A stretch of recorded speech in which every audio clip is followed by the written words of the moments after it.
এই পাসপোর্টটা যদি গল্প বলতে পারতো তাহলে হয়তো কান্না থামতো না।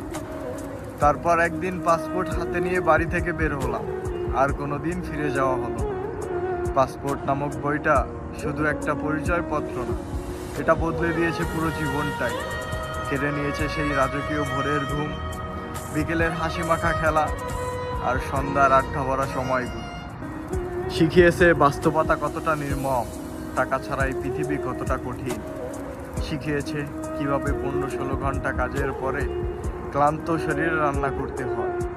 শিখিয়েছে ক্লান্ত শরীর বিছানায় পড়লে যতই শান্তি লাগুক, সেই শান্তি বেশিক্ষণ থাকে না। চোখ বন্ধ করতে না করতেই অ্যালার্ম বেজে ওঠে। তখন আবার নিজের মনকে বোঝাতে হয়, চল আবার কাজে নামি। কারণ দায়িত্ব নামক শব্দটা আমাকে রেহাই দেয় না।